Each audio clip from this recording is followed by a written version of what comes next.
ஒரு 2 நாளைக்கு முன்னாடி நடந்த விஷயம் 2 நாளா மண்டைக்குள்ள ஓடிக்கிட்டே இருக்கு. அன்னைக்கு டின்னர் முடிச்சுட்டு கடைக்கு போனேன். கடை வேலையெல்லாம் முடிச்சுட்டு கடைக்கு வெளில ஒருத்தருக்காக வெயிட் பண்ணிட்டு இருந்தேன். அப்போ அந்த டைமில் ஒரு பாட்டி வந்தாங்க. சுண்டல் சாப்பிட்றியாம்மா அப்படின்னு கேட்டாங்க. அதோட சேர்த்து நீ சாப்பிட்டு பார்த்துட்டு வாங்கினா போதும், நீ அப்படியே ஒன்றும் வாங்கிக்கணும்னு அவசியம் இல்லை, நீ சாப்பிட்டு பார்த்துட்டு உனக்கு பிடிச்சிருந்தா வாங்கு அப்படின்னு சொன்னாங்க. கூட சேர்த்து நீ தான் போனி அப்படின்னு சொல்லிட்டு சொன்னாங்க. அப்படியே கொஞ்ச நேரம் பேசிகிட்டு இருந்தோம். நான் காத்துட்டு இருந்ததுனால எனக்கு பெருசாக வேலை இல்லை, ஸோ பேசிகிட்டு இருந்தோம். அவங்களும் வந்து வியாபாரம் ஆகலை அப்படிங்கிற மாதிரி சொல்லிட்டு இருந்தாங்க. அவங்க ஊர் எது அப்படின்னு கேட்டப்போ நான் இருந்த டவுன்ல இருந்து பக்கத்தில் ஒரு 4 கிலோமீட்டர் தாண்டி இருக்க ஒரு டவுனோட பேர் சொல்லி அந்த மாதிரி அந்த டவுன்லேருந்து நான் வரேன் அப்படிங்கிற மாதிரி சொன்னாங்க. கொஞ்ச நேரம் அப்படியே பேசிகிட்டு இருந்தோம். பேசிட்டு அதுக்கப்புறமேட்டு தான் அந்த வாளியை திறந்து அதுக்குள்ளே இருந்து சுண்டல் எடுக்கலான்னு திறந்தாங்க. உள்ளே பார்த்தப்போ கொஞ்சம் குறைஞ்சிருந்தது. எனக்கு அதை பார்த்தோன்னே புரிஞ்சிச்சு, நான் ஒன்றும் முதல் போனிலாம் இல்லை அப்படின்னு சொல்லிட்டு. எனக்கு அதை திறந்ததுக்கு அப்புறமேட்டு அதை வேணான்னு சொல்கிறதுக்கு மனசு வரல. அதனால சைலண்ட்டாக இருந்துட்டேன். அதை வந்து அந்த வாளிலேருந்து எடுத்து நியூஸ் பேப்பரில் போட்டு பேக் பண்ணுறப்போ ஒரு ஆள் வந்தார். அவர் அந்த பாட்டிக்கிட்ட பேசிகிட்டு இருந்தார். சத்தமாக தான் பேசிகிட்டு இருந்தார். அவர் ஒரு 5 அடி தள்ளி நின்றுட்டு இருந்தார். அங்கேருந்தே பேசினார். வியாபாரம் எப்படி போகுது அப்படின்னு கேட்குறப்போ அவர் ஒன்றும் அவங்கக்கிட்ட அவ்வளோவாலாம் ஒன்றும் போகலைங்க அப்படின்னு இந்த பாட்டி சொன்னாங்க. அவர்கிட்டையும் இந்த பாட்டி வந்து சுண்டல் வேணுமா அப்படின்னு கேட்டாங்க. அவர் வந்து வேணாம் அப்படின்னு சொல்லிட்டார். ஏன் வேணான்னு இந்த பாட்டி கேட்டாங்க. இல்லை, நான் வந்து இந்த நேரத்தில் எங்கே சாப்பிட்றது, அப்போ மணி வந்து ஒரு 7:30 8 கிட்ட இருக்கும், நான் எங்கே சாப்பிட்றது, இதுக்கப்புறம் வாங்கிட்டு போய் என்ன பண்ணுறது அப்படிங்கிற மாதிரி கேட்டுட்டு அவர் விட்டுட்டார்.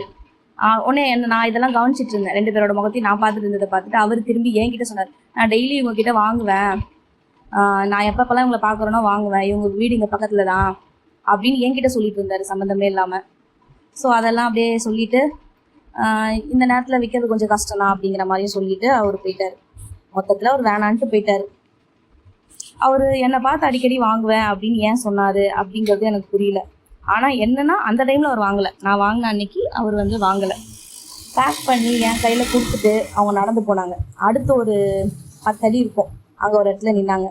ஒரு 4-5 பேர் நின்றுட்டு இருந்தாங்க. அவங்க எல்லாருக்கிட்டையும் அந்த சுண்டலை விற்றாங்க. கிட்டத்தட்ட ஒரு 4-5 பேக்கெட் கிட்ட அவங்க அந்த நின்றுட்டு இருந்தவங்க கிட்ட விற்றுட்டாங்க. என்னை தாண்டி போனால் ஒரு 10 அடியிலேயே. இதெல்லாம் நான் முதல்ல இருந்து கடைசி வரைக்கும் பார்த்துட்டு இருந்தேன். அவங்க சுண்டல் சாப்பிட்றியா அப்படின்னு கேட்டப்போ கொஞ்சம் பாசமாக இருந்த மாதிரி இருந்துச்சு. நீ தான் முதல் போனி அப்படின்னு சொன்னப்போ ஏதோ சென்டிமெண்ட் மேஜிக் மாதிரி தோணுச்சு. அவங்க கதையெல்லாம் சொன்னப்போ க்ளோஸ் ஆன மாதிரி ஒரு ஃபீல். அந்த ட்ரம் திறந்தப்போ கொஞ்சம் வெறுப்பு. ஏன்னா வந்து நம்மக்கிட்ட முதல் போனின்னு போய் சொல்லிட்டு இப்படி நம்மளை ஏமாத்திட்டாங்களேன்னு சொல்லிட்டு ஒரு வெறுப்பு.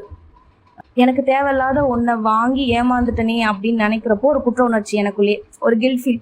என்னடா நம்ம இப்படி பண்ணுறோமே, நமக்கு தேவையில்லாத ஒன்றை ஒருத்தர் வந்து நம்மக்கிட்ட கொடுத்து அதை நம்ம வாங்குற அளவுக்கு முட்டாளாக இருக்கோமே அப்படின்னு ஒரு குற்ற உணர்ச்சி.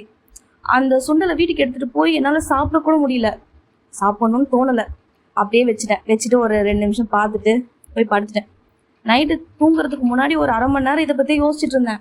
அவங்க பேசினப்போ நான் எல்லாத்தையும் நம்பிட்டேனே, நம்பியிருக்க கூடாதுல்ல, எனக்கு தேவையில்லை, நான் வந்து சாப்பிட்டுட்டு தான் பஜாருக்கு போனேன். அப்படி இருக்கும்போது நான் ஏன் வந்து அவங்களுக்கு மேலே ஒரு கருணையோ கரிசனமோ காமிச்சு அதை வாங்கினேன்? எனக்கு அது தேவையில்லாத பொருள் தானே. 20 ரூபா தான், ஆனால் அது வந்து என்னை ஏமாற்றிட்டாங்களோ அப்படிங்கிற ஒரு ஃபீல் எனக்கு கொடுத்துருச்சு. அவங்க அந்த முதல் போனின்ற வார்த்தையை சொல்லாமல் நீ வாங்கினா வியாபாரம் நல்லாயிருக்கும் அப்படிங்கிறதெல்லாம் சொல்லாமல் சைலண்ட்டாக வந்து ஒரு சுண்டல் விற்கிறேன் வேணுமா அப்படின்றதோட நிறுத்தியிருந்தாங்கன்னா எனக்கு இந்த குற்ற உணர்ச்சி இவ்வளோ ஓவர் திங்கிங்லாம் இல்லாமல் இருந்திருக்கும் அப்படின்னு எனக்கு தோணுச்சு. தேவையில்லாமல் ஏதோ உணர்ச்சி வசப்பட்டு ஏமாந்துட்டனே அப்படின்னு ஒரு ஃபீல். நம்ம நல்ல மனசோட தான் வாங்கணும். நான் அவங்க கிட்ட பொய் சொல்லி வித்துட்டாங்களேன்ற ஒரு குற்ற உணர்ச்சி தவிர மற்றபடி வேற ஒன்றும் அவங்க மேலே எனக்கு பெருசாக கோவம்லாம் இல்லை. திருப்பி நான் வந்து ஏமாத இருக்க தப்பியை தான் ரிவைன் பண்ணி பார்த்துட்டு இருந்தேன். நம்ம எப்போவும் ரொம்ப ஏமாலியாக இருக்கோம், நம்ம ஏன் இப்படி இருக்கோம் அப்படின்னு சொல்லிட்டு என்ன நினச்சி எனக்கு கொஞ்சம் கவலையாக இருந்துச்சு.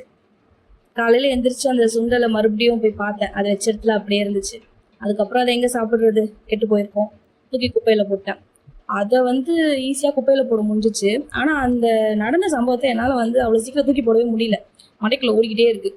நம்ம ஏமாந்துட்டோம், அவங்க வந்து நம்மளை மேனிப்புலேட் பண்ணியிருக்காங்க, அவங்க வந்து ஒரு பொய் சொன்னப்போ நாமளும் வந்து அது உண்மைன்னு நம்பிட்டோம், நமக்கு தேவையில்லாத ஒரு பொருள் நம்ம அந்த டைமில் வாங்கிட்டோம், அவங்களுக்கு வந்து நல்லது தான் நினச்சோம், ஆனால் அவங்க நமக்கு வந்து இவங்ககிட்ட பொய் சொல்லாமல் நியாயமான ஒரு வியாபாரம் பண்ணணும்னு நினைக்கல, அப்படி இப்படின்னு சொல்லிட்டு எனக்குள்ளேயே வந்து நிறைய கன்ஃபியூஷன்ஸ். இது வந்து இப்போவும் எனக்கு ஓடிக்கிட்டே இருக்குது. இதுலேருந்து எப்படி வெளியே வர்றதுன்னு தெரியல. 20 ரூபா பெருசு இல்லை தான். ஆனால் அந்த என்னோட ஃபீல் அந்த இடத்துல நான் வந்து என்னோட ஃபீலிங்ஸை இழந்தேன் இல்லையா, அது கொஞ்சம் பெருசுன்னு நினைக்கிறேன். நெக்ஸ்ட் டைம் இந்த மாதிரி யாராவது வந்து பேசுகிறப்போ எனக்கு பேசவே தோணாதுன்னு நினைக்கிறேன். நம்ம பேசினா நம்ம அவங்க கிட்ட ஏமாறதா போகிறோம், இல்லை அவங்க நம்மளை ஏமாத்த தான் போகிறாங்க அப்படிங்கிற ஒரு மைண்ட் செட் வந்துரும்னு நினைக்கிறேன் இதே மாதிரி போய்கிட்டு இருந்துச்சுன்னா. இது மனதின் மைக். நான் மானசி.